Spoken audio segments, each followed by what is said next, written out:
우리가 삶을 이렇게 살다 보면 우리의 인생을 또 우리의 신앙에 대해서 진지하게 또 생각해보고 돌아보게 될 때가 있는데요. 주로 우리의 신앙이 언제 참 모습이 많이 드러났느냐라고 했을 때 여러 그 고난이 닥쳤을 때 그 고난 앞에서 우리가 행동하는 것을 보면 우리의 참 모습이 드러날 때가 있고, 인생의 어떤 중요한 결정을 해야 될 때 또 그 하는 결정의 모습을 통하여서도 참 신앙의 모습이 드러납니다. 또 우리의 참 신앙의 모습이 드러나는 순간이라고 한다면 그 중에 하나가 우리가 생을 마감할 때, 우리가 자녀들에게 무엇을 강조해서 말하고 무엇을 자녀들이 정말 물려받기를 원하는지 그것을 볼 때 참 신앙의 모습이 드러납니다. 오늘 마침내 야곱이 이제 생을 마감하는 순간이 왔습니다. 생을 마감하는 그 순간에 자녀들을 이렇게 부르고 축복하고 예언을 하고 하는데요. 그것을 통하여서 야곱이 얼마나 참 믿음의 사람으로 세워지게 되는지를 우리는 보게 됩니다. 야곱이 생을 마감하면서 하나님 앞에서 행하는 그 모습을 보면서 우리의 영적인 부분도 돌아보고, 우리는 정말 또 생을 마감하고 자녀들에게 무엇을 또 물려줄지를 생각을 하면서 주님 앞에 다시 한번 참된 신앙으로 우리 모두 서기를 주님의 이름으로 축복합니다. 지난주에 우리가 보았던 것은 야곱이 점점 자신의 몸이 약해지고 이제 하나님 앞에 살 날이 얼마 안 남았다. 그때 야곱이 요셉을 불렀죠. 요셉을 부르고 자기의 장래와 관련해서 얘기했던 것은, 나를 이 애굽 땅에 장사하지 말고 나를 저 가나안 땅 조상의 묘지에 장사하라. 지금 야곱은 고센 땅에서 자손들이 번성하고 야곱으로 인하여서 그들이 풍성함을 누리고 있습니다. 그러나 야곱은 몸은 애굽에 있지만 마음은 늘 가나안 땅을 향하여서 있었었고, 그리고 자신을 장사하면 꼭 가나안 땅, 내 아버지 할아버지가 있는 헤브론 막벨라굴에 나를 묻어라. 그것을 통하여서 야곱이 어떤 신앙을 가지고 애굽에서 살았는지를 보여주고 있죠. 그러고 나니까는 요셉이 알겠습니다. 제가 꼭 그렇게 하겠습니다. 근데 시간이 이제 좀 어느 정도 지나고 나서 이제 진짜 야곱이 이제 생을 마감하는 임종이 점점 가까운 거예요. 그래서 요셉에게 어떤 사람이 네 아버지가 병들었다. 이제 임종이 얼마 안 남은 것 같다. 그렇게 하니까는 요셉이 그 소식을 듣고 급히 그 아버지에게 가는데, 요셉이 혼자 가지 않고 두 아들 에브라임과 므낫세를 함께 데리고 갑니다. 여러분, 요셉이 왜 혼자 가지 않고 두 아들을 함께 데리고 야곱에게 찾아갔을까요? 육신적으로 보면 당연히 할아버지고 그 아버지고 하니까 당연히 가족적으로 해서 그 병문안함으로 그렇게 할아버지에게 찾아간 것이죠. 그러나 야곱은 그냥 육신적인 그것을 넘어서 이제 그 야곱으로부터, 더 할아버지로부터 아주 중요한 그 약속을 받기를 원하는 것입니다. 그래서 에브라임과 므낫세를 데리고 간 것이죠. 지금 야곱은 외적으로 보면 애굽에서 제일 잘 나가는 사람이에요. 그 흉년의 기간 동안 애굽 사람들이 뭐라고 했습니까? 당신 때문에 이 흉년을 넘어갔다고. 당신이 우리의 생명의 은인이라고. 바로 아래서 요셉은 부족함도 없이 아주 잘 나가는 사람이에요. 그럼에도 불구하고 요셉의 에브라임과 므낫세를 데리고 급히 그 야곱에게 찾아간 것은, 요셉도 정말 그가 추구하고 사모했던 것이 무엇인지를 보여주고 있죠. 자신이 비록 이곳에서 애굽 땅에 있고 총리로 잘 나가고 있지만 자신을 비롯하여서 자신의 그 후손들이 그 가나안 땅 그 아버지에 있는 그 영적인 후손으로 세워지기를 원하는 것입니다. 그래서 그들도 지금 이곳에서 잘 나가지만 훗날 저 우리가 가나안 땅으로 갈 것인데 우리 자녀들도 이 아이들도 신앙적으로 잘 세워지기를 원하고 할아버지에게 축복을 받고 믿음의 자손들로 세워지기를 원하는 그 마음을 가지고 두 아들을 데리고 가는 것이죠. 그래서 그렇게 했더니 어떤 사람이 야곱에게 말합니다. 당신의 아들 요셉이 왔습니다. 그러니까 야곱이 누워있다가 힘을 내어서 침상에 앉았다는, 누워있기도 힘든데 힘을 내어서 겨우겨우 침상에 앉은 거예요. 왜 침상에 앉았겠습니까? 아주 중요한 일을 하려고 하는 것이죠. 지금 요셉이 데리고 온 두 손자들을 축복하고 믿음의 후손들로 세우는 그 일을 하려고, 축복하려고 자리에 이렇게 앉은 것입니다. 지금 야곱은 생을 마감하는 그 순간에 있어서 그 후손들에게 신앙의 바톤 터치를 잘 이렇게 전수해주는, 그것이 48장 49장에 나옵니다. 그러면서 이제 앉아가지고 먼저 축복하기 전에 자신이 이전에 하나님 앞에 언약을 받았던 것을 기억하는 것이죠. 이전에 내가 저 가나안 땅, 저 바단 아람으로 가면서 베델에 갔을 때 하나님께서 꿈에 나에게 나타나셨다. 그리고 너희 조상 너희 할아버지 아브라함의 하나님, 너희 아버지 이삭의 하나님이다. 그러면서 내가 너와 함께 할 것이다. 그리고 내가 너로 생육하고 번성하게 하고 큰 민족이 나게 할 것이고 이 땅이 내 후손이 되게 할 것이다. 야곱이 그 베델에서 하나님을 만났던 그 사실을 지금 얘기를 해주는 것이죠. 그래서 자신이 그곳에서 언약의 후손이라고 하는 그 약속을 받았다는, 이제 그 약속을 가지고 이제 나도 너희들을 그 언약의 후손으로서 이제 바톤 터치로 너희들을 축복한다라는 거. 그러면서 요셉은 우리 에브라임과 므낫세, 우리 아이들이 저 믿음의 가정으로만 들어가도 좋겠다 했는데 오늘 야곱이 그것보다도 훨씬 더 놀라운 축복을 선언을 합니다. 그것이 바로 5절에 나옵니다. 내가 애굽으로 와서 네게 이르기 전에 애굽에서 네가 낳은 두 아들 에브라임과 므낫세는 내 것이다. 여러분 5절 너무나 중요한 선포입니다. 에브라임과 므낫세는 내 것이다. 그러면서 에브라임과 므낫세를 누구와 같은 위치로 올려준다라고 하고 있습니까? 르우벤과 시므온처럼 내 것이다. 여러분 지금 야곱이 에브라임과 므낫세는 손자잖아요. 아들이 아니라 손자잖아요. 그런데 에브라임과 므낫세를 내가 내 아들로 품겠다라는 거예요. 그리고 나머지 11명의 아들들과 같은 동일한 위치에 그들을 세우겠다라는 거예요. 여러분 이거는 어마어마한 선포고 어마어마한 축복입니다. 요셉은 우리 아이들이 저 믿음의 가정으로서의 신앙의 정체성만 가지고 살았어도 좋겠다라고 하는데 지금 야곱은 두 아들을 아예 11명의 아들들과 같은 믿음의 조상의 반열에 올려놓고 있는 거예요. 여러분 이 일이 얼마나 큰 일이냐면 마치 이게 그거랑 똑같습니다. 재벌 집안의 사람이 어느 회장님이 이제 죽음을 맞이하려고 할 때 다 관심이 뭡니까? 그 회사를 누가 이어받을 것인가? 그리고 그 어마어마한 재산을 누구에게 정말 많이씩 띄워줄 것인가?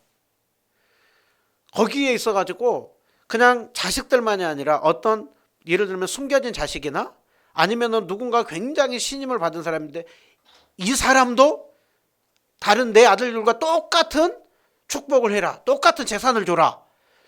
여러분 그렇게 하면 어떻게 되겠습니까? 아들들과 똑같은 취급을 받는 거예요. 어마어마한 혜택 안에 들어가는 것이죠. 지금 에브라임과 므낫세가 바로 야곱의 다른 아들들과 동일한 축복의 자손으로 들어가는 거예요. 여러분 이것이 우리가 앞에 표를 보면은요, 야곱이 4명의 부인을 통하여서 12명의 자식을 낳았잖아요. 12명의 자식을 낳았는데 오늘 요셉에게 에브라임과 므낫세가 있어요. 그런데 이 아이들도 동일하게 내 나머지 자식들과 똑같이 취급을 한다라는 거예요. 여러분 거기에서 이제 요셉의 아들이 2명이 돼서 13명이 되잖아요. 13명 중에 누가 빠집니까? 레위 지파는 빠지죠. 레위는 하나님께서 친히 제사장 집안으로 삼아줘서 야곱의 12지파, 이스라엘의 12지파가 되는 거기에 누가 들어가냐면 에브라임과 므낫세가 똑같이 야곱의 다른 아들들과 같이 들어가는 거예요. 그래서 우리 12지파 12족장 이루는 거기에 당당하게 에브라임과 므낫세가 함께 서는 거예요. 그래서 12지파 거기에는 야곱의 자식들이 다 아니라 손자 2명이 함께 들어가서 12지파가 되는 거예요. 그러니까 12지파 거기에는 조금 변형이 있죠.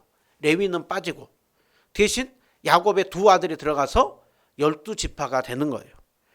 여러분 그렇게 함을 통하여서 이제 영적인 상속을 받는 자들로 당당히 서는 것을 오늘 성경은 보여주고 있습니다.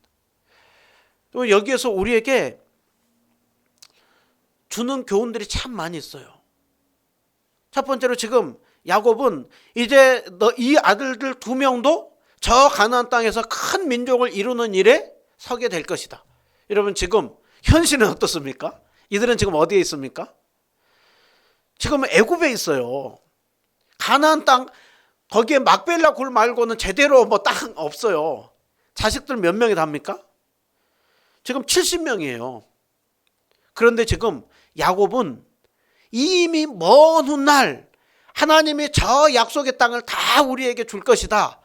그때 땅을 분배받을 때 이 2 자식들도 동일하게 다른 지파들과 동일하게 땅을 분배받을 것이다. 그리고 큰 민족을 이루게 될 것이다. 그래서 야곱은 이미 이제 생을 마감하면서 이미 이루어지지 않았지만 하나님이 약속의 땅 준다고 했고 하나님의 큰 민족 이룬다고 했으니까 이미 그것을 믿고 지금 이렇게 축복하고 있는 거예요. 야곱의 믿음이 생을 마감하는 순간 속에 이렇게 분명한 확신의 믿음을 가지고 있는 것을 볼 수가 있죠. 그러면 또 야곱이 보면 축복을 하는데요. 여러분 이스라엘 백성들에게 자식들에게 유산을 나눠줄 때 다 한 목 한 목 주지만 누구에게만 2목을 줘요? 장남에게만 2목을 주잖아요. 그런데 이 2목을 지금 누구에게 줍니까? 요셉에게 주죠.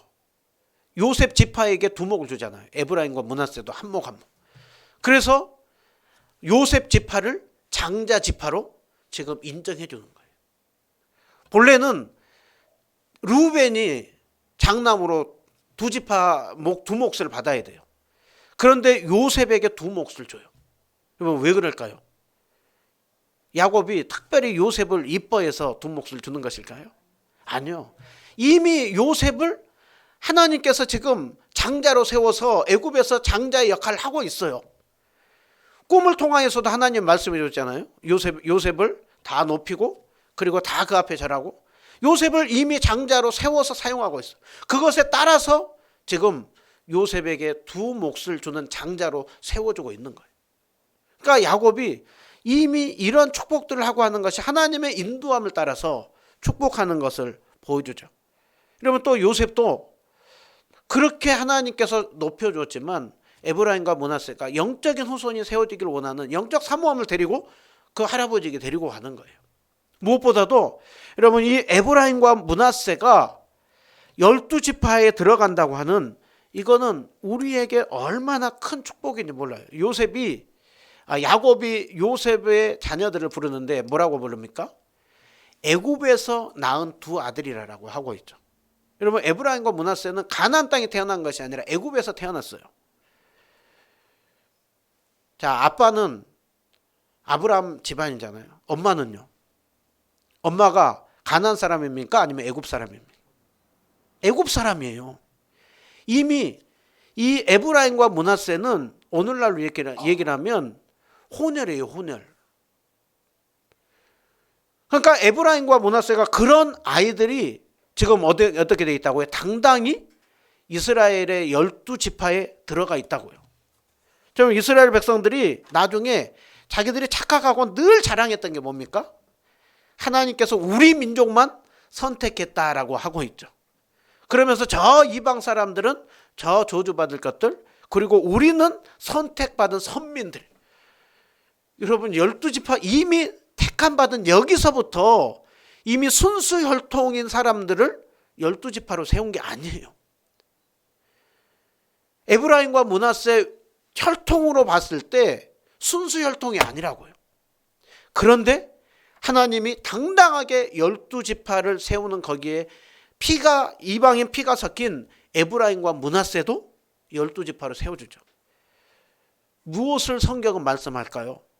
하나님은 어떤 순수 혈통인 외적인 인간적인 자격과 조건에 따라서 이들을 세운 게 아니라는 거. 혈통적으로 인간적인 자격과 조건에 따라서 이들을 지파로 세운 것이 아니라 하나님의 은혜로 세운 거예요. 에브라임과 므낫세 나중에 또 보겠지만 이들이 뭔가 더 잘나가지고 이들을 세운 게 아니에요. 그저 하나님의 에브라임과 므낫세도 내가 12지파의 족장들로 세우겠다. 주님의 뜻에 따라서 지금 세워지고 있습니다. 여러분 그래서 에브라임과 므낫세가 여기에 들어간 거는 딱 어디 무엇 때문에 이들이 들어갔을까요? 근거가 뭘까요? 딱 한 단어? 오직 하나님의 주권이고 은혜예요. 하나님께서 에브라임과 므낫세를 주권적으로 선택해서 은혜로 된 거예요. 여러분 요한복음 1장에 보면 이렇게 말씀하죠. 영접하는 자, 그 이름을 믿는 자들이 하나님의 자녀가 되는데 영접하고 믿고 하나님의 자녀가 되는 것은 혈통으로 되는 게 아니다. 어떤 육정으로 어떤 사람이 정말 육체적인 그 내가 뜻을 가지고 해보리라 한다고 되는 것도 아니고 사람의 뜻으로 되는 것이 아니라 오직 뭐로 된다고요? 하나님께서 택한 자들, 하나님께서 은혜 베푸는 자들, 은혜 베풀어 주셔서 믿는 자들만이 하나님의 자녀가 된다라고. 여러분 오늘 이 자리에 있는 우리 어떤 사람입니까? 혈통적으로 이스라엘 사람들 아니에요. 성경의 이야기는 저 이스라엘 땅에서 쓰여졌지 우리 대한민국과 아무 상관이 없어요. 그런데 오늘 우리는 어떤 사람들이라고 있습니까? 영적 이스라엘인 것이죠. 왜요? 아브라함과 동일한 믿음을 가지고 있고 동일한 하나님을 우리는 고백하고 있다. 우리는 오늘 이 자리에 있는 우리 오히려 죄송하지만 하나님을 안 믿으면서 착하게 사는 사람들 훨씬 많아요. 훨씬 더 많이 희생하고 손해보면서 사는 분들 많아요. 반대로 하나님을 믿는다고 하면서 훨씬 더 부끄럽게 하면서 사는 사람들 많아요. 그럼에도 불구하고 오늘 우리가 어떻게 하나님의 자녀여 거룩한 백성이라고 합니까? 결국 그거는 하나님의 은혜입니다. 주님의 은혜로 우리가 이 자리 가운데 서 있습니다. 그 주님 앞에 감사해야 하는 것이죠. 오늘 또 정말 또 하나님의 은혜가 나타나는데요. 이제 두 아들을 야곱이 부릅니다. 그리고 그들을 내 앞으로 데리고 와라. 내가 그들에게 축복하리라. 그러니까 이제 야곱이 딱 앉아 있을 때 요셉이 데리고 와가지고 오른편에는 첫째 아들 므낫세를, 왼편에는 둘째 아들 에브라임을 앉힙니다. 요셉이 왜 그랬겠어요? 당연히 첫째 아들에게는 오른손으로 축복하고 당연히 둘째 아들은 왼손으로 축복하라고 그렇게 야곱에게 요셉이 데리고 온 것이죠.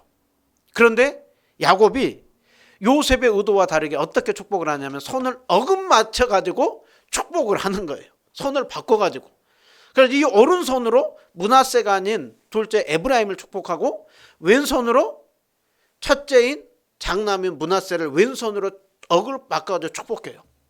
여러분 그것을 보고 요셉이 좋겠습니까? 요셉이 마음이 안 좋죠. 아니 장남에게 오른손으로 둘째에게 왼손으로 해야 되는데 왜요? 이 오른손은 어떤 의미가 있으니까요? 오른손은 힘, 권세, 능력, 영광 무엇보다도 우리가 누군가 저 사람 되게 힘 있어 라고 할 때 누군가의 오른팔이라고 하지 왼팔이라고 하지 않잖아요. 오른팔은 힘이고 권세고 능력이고 첫째 우선이에요. 왼팔은 오른팔보다 그 다음이에요. 그러니까 요셉은 그게 마음에 안 들죠. 장남이 오른손으로 안수를 받아야 되는데, 그래서 요셉이 그것을 기뻐하지 않아 가지고 그 아버지의 손을 옮겨 가지고 오른쪽으로 옮기려고 해요. 그러면서 아버지 그렇게 하지 마세요. 므낫세가 장남이니까 오른손으로 축복해 주시고 왼손으로 둘째 축복해 주세요. 그것이 서열상 맞습니다. 그렇게 했는데 야곱은 단호히 거절합니다. 단호히 아니 아들아 나도 안다. 지금 내가 오른손으로 하는 것이 둘째인 거 왼손으로 하는 것이 첫째인 거 안다. 그러면서 야곱이 얘기를 하죠. 이 첫째도 크게 되려니와 이 둘째 이 아우가 그보다 훨씬 더 큰 자가 될 것이다. 그러면서 그렇게 축복하는 것을 볼 수가 있습니다. 여러분 왜 요셉은 첫째 므낫세가 오른손으로 축복받기를 원합니까? 당연히 장남이니까, 첫째니까요. 우리나라도 지금 그렇지만 얼마 전까지만 해도 그저 장남이 최고잖아요. 나머지는 자 떨것이고 장남이 언제나 최고였잖아요. 그러니까 서열상 혈통적으로 요셉은 당연히 므낫세가 오른손으로 축복을 받아야 된다라고 생각을 하는 거예요. 그런데 야곱은 그것을 거절하고 이렇게 축복을 합니다. 왜 그랬을까요? 그도 크게 되려니와 작은 자가 크게 되리라고 하는 이것이 하나님의 인도하심이고 하나님의 뜻이었기 때문에 그래요. 마치 에서와 야곱이 태어날 때 큰 자가 어린 자를 섬기리라. 하나님께서 큰 자가 아니라 작은 자를 선택했다 한 것처럼 지금 이 에브라임과 므낫세 중에 첫째 므낫세보다도 둘째인 에브라임을 하나님이 크게 세우는 하나님의 주권, 하나님의 뜻을, 하나님의 인도함을 받았기 때문에. 여러분 야곱도 이렇게 내가 하면은 요셉이 별로 마음에 안 들어 할 걸 알죠. 인간적으로 자기도 할아버지 개인 입장에서 보면 당연히 첫째 손자에게 오른손을 얹어야 되죠. 그런데 하나님께서 첫째가 아닌 둘째를 선택했다고 하니 그 뜻에 맞춰서 야곱은 그대로 순종하고 있는 것입니다. 하나님께서 야곱에게 왜 첫째가 아닌 둘째를 선택했다는 설명을 했을까요? 성경에 보면 둘째가 첫째보다 뛰어나다 그런 게 전혀 없어요. 그런데 야곱은 순종하고 있어요. 무엇 때문에요? 하나님을 신뢰하기 때문이에요. 하나님이 그렇게 하는 데에는 다 그만한 이유가 있을 것이다. 야곱이 이제 그렇게 하나님을 신뢰하는 사람으로 바뀐 거예요. 여러분 야곱이 인생의 여정이 성경이 굉장히 길게 나오잖아요. 그런데 야곱의 가장 최고의 믿음의 행동을 히브리서 11장에서는 뭐라고 얘기를 하고 있느냐면 믿음으로 야곱은 죽을 때 요셉의 아들을 축복한 그 일이 제일 야곱이 잘한 일이라는 거예요. 왜요? 야곱이 제일 잘했던 것은 철저히 하나님을 신뢰하면서 주님이 둘째를 더욱더 높여준다고 하는 그것을 알았기 때문에 그대로 순종하고 있는 거예요. 여러분 야곱이 어떤 사람입니까? 얼마나 잔머리를 잘 쓴 사람입니까? 자기 욕심대로 자기 생각대로 한 사람이에요. 그런데 지금 축복하는 이 순간만큼은 하나님의 말씀만 그대로 순종하고 있어요. 왜? 하나님을 그대로 주님의 뜻에 순종하고 있는 것을 보여주고 있는 것입니다.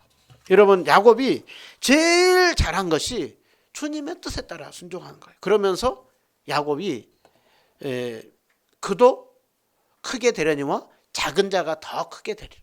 하나님께서 이 아이도 축복하지만 더욱더 작은 아이를 축복할 것이다. 실제로 그 이후의 역사는 어떻게 펼쳐지느냐. 큰아들인 므낫세는 요단 동편 서편 넓은 땅을 차지합니다. 그들에게도 큰 은혜를 베풀어요. 그런데 하나님께서 그 둘째 아들인 에브라임은 저 이스라엘 땅의 중간 지역이에요. 저 노른자 땅. 저곳이 나중에 사마리아 북이스라엘의 수도가 되고 북이스라엘의 대표적인 지파로 에브라임 지파가 사용됩니다. 모세 이후에 계속해서 이스라엘 역사를 이끌어가는 거기에 여호수아가 에브라임 지파예요. 그리고 북이스라엘의 수도가 에브라임이에요. 그리고 북이스라엘을 대표하는 나중에 10지파를 얘기라고 할 때 에브라임 지파가 북이스라엘의 지파예요. 대한민국의 서울 하면 대한민국이라고 사람들이 이해하듯이 에브라임 지파 하면 북이스라엘 전체를 대표하는 지파로 그렇게 하나님이 실제로 사용합니다. 주님의 뜻에 따라서 야곱은 철저히 순종하면서 축복하고 있습니다. 오늘 이 말씀을 보면서 그러면 야곱이 잘했던 것이 철저히 하나님의 주권을 인정하고 주님의 뜻에 따라서 순종했다라는 거예요. 오늘 또 우리가 힘써야 되는 것이 무엇이냐? 이 땅에 삶을 사는 동안 늘 힘써야 되는 것이 우리 생각 내려놓고 자기를 부인하고 주님 뜻대로 순종하고자 하는 거예요. 제가 지난번에 최강권 말씀드렸습니다. 우리가 하나님의 뜻을 따라 어떻게 살 것인가? 그 중에 이 책에서 이렇게 얘기를 해요.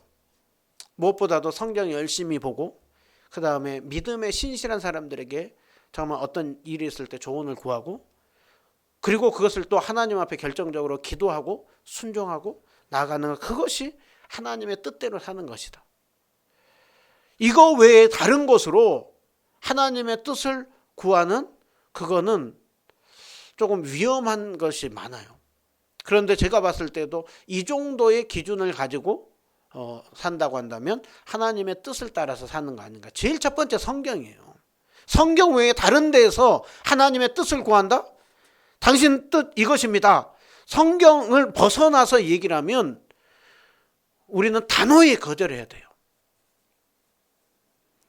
그리고 무엇보다도 정말 성경을 믿는 믿음에 신실한 사람들에게 조언을 구하고 그리고 그것도 하나님 앞에 기도해야 되는 것이죠. 그러면서 나갈 때 뜻을 따라서 살게 되는 것이죠. 여러분, 그 뜻을 따라서 살아가는 삶, 그것이 야곱의 삶이었습니다. 마지막으로 보면 야곱이 그 자녀들을 축복을 하게 되는데요. 마지막에 이 두 아들을 품으면서 에브라임과 므낫세를 품으면서 자신이 믿고 있는 하나님, 자신을 인도한 하나님의 어떤 하나님을 소개합니다. 내 조부 아브라함과 아버지 이삭이 섬기던 하나님인데 그 하나님은 어떤 하나님이냐? 나의 출생으로부터 지금까지 나를 기르시는 하나님. 여기서 나를 기르신다는, 나를 기르신 자인 하나님이에요. 야곱은 일생을 지금 이제 생을 마감할 때 보니까 하나님이 나를 지금까지 기르셨구나. 여기서 하나님은 어떤 하나님이냐라고 했을 때 딱 두 자. 목자이신 하나님입니다. 그 양을 기르는 것처럼 하나님이 출생부터 지금까지 나를 길러주셨구나. 이스라엘 백성들의 다윗이 여호와는 나의 목자시니, 목자이신 하나님, 이스라엘 백성들이 계속 고백하잖아요. 그런데 하나님이 우리의 목자이십니다. 목자이신 하나님, 제일 첫 번째로 고백한 사람이 야곱이에요. 그러니까 야곱은 하나님이 목자라 라고 했을 때 자신은 뭐라는 거예요? 자신은 동물로 얘기를 하면 양이었다라는 거예요. 양의 특징이 뭘까요? 양은 순한 것으로 생각하지만 양은 어리석어요. 양은 강아지나 고양이처럼 그 주인의 은혜를 잘 몰라요. 목자가 그렇게 베풀어 주는에도 불구하고 양은 그것을 잘 깨닫지 못해요. 그리고 양은 시력이 잘 보여서 굉장히 어디로 방향을 간지도 몰라요. 양은 또 느려요. 양은 약해요. 그래서 공격해서 올 때 그대로 당할 수밖에 없어요. 목자 없으면 양은 큰일 나는 것이 진짜 동물 그 양이에요. 또 그러면서도 양은 고집은 세요. 야곱이 자신을 볼 때 내가 그렇게 양과 같이 어리석고 고집세고 내 마음대로 살고 내 뜻대로 내가 취해보리라. 내가 그렇게 하면서 삼촌도 속여보고 아버지도 속여보고 형도 속여보고 그러면서 이 길까지 와서 이 애굽에 있는데 지금 이곳에서 보니까 하나님은 지금부터 태어날 때부터 지금까지 나를 선한 목자로 돌봐주셨던 하나님이구나. 여러분, 이 고백에는 어마어마한 야곱의 깊은 깨달음, 신앙 속에서 이 고백을 하고 있는 거예요. 그 하나님이 세상에서 너희들을 번성하게 하기를 축복한다. 그러면서 또 야곱이 또 멋진 고백을 합니다. 21절에 나는 여기서 죽지만 나의 목자셨고 너희들의 하나님이신 주님이 너희와 함께 할 것이고 이제 이곳에서 저 약속의 땅으로 인도하여 조상의 땅으로 돌아가게 할 것이다. 그러기에 야곱은 안심하면서 나는 죽지만 하나님께서 이 아이들, 이 자녀들 길러줄 것이고 약속의 땅으로 가게 할 것이다. 그 사실을 붙들고 생을 마감한. 그래서 야곱의 인생이 있어가지고 제일 잘한 때가 언제냐? 생을 마감하는 그 순간. 여러분, 야곱의 그 축복, 이것이 누구와 비교되냐면 아버지 이삭과 비교돼요. 이삭은 이미 태어날 때 첫째가 아니라 둘째가 큰 자가 되리라고 했는데 이삭은 그것을 알면서도 누구를 축복하려고 했습니까? 큰아들 에서를 축복하려고 했죠. 물론 이제 그 눈이 어둡고 속아가지고 둘째에게 결국 축복하기는 했지만 자기 뜻대로 고기를 주고 먼저 마음에 끌리는 아들을 축복하려고 했어요. 주님의 뜻보다는 자기의 의지를 가지고 하려고 했어요. 그런데 지금 야곱은 생을 마감한 순간에 자기 뜻보다 하나님의 뜻을 따라서 그대로 주권에 따라 축복하고 순종하는 것을 볼 수가 있습니다. 야곱에게 선한 목자가 있는 것처럼 우리에게 진짜 선한 목자 누가 계십니까? 예수님이 선한 목자죠. 예수님이 나는 선한 목자라. 선한 목자는 양을 위하여서 목숨을 버린다. 선한 목자는 양을 잘 안다라고. 선한 목자이신 우리 예수님이 야곱이 태어날 때부터 지금까지 나를 기르시는 선한 목자이신 하나님, 그 주님이 우리 주님입니다. 우리가 그 주님을 더욱더 붙잡고 의지하고 나아갈 때 선한 목자이신 주님을 우리는 더 누리게 됩니다. 그리고 우리는 생을 마감하면서 우리 후손들에게 무엇을 물려주어야 하는가? 선한 목자이신 주님이 너희와 함께하며 나를 인도한 것처럼 너희들도 인도할 것이다. 그 멋진 고백을 하고 우리가 생을 마감하는 우리 모두가 다 되기를 축복합니다. 기도하겠습니다.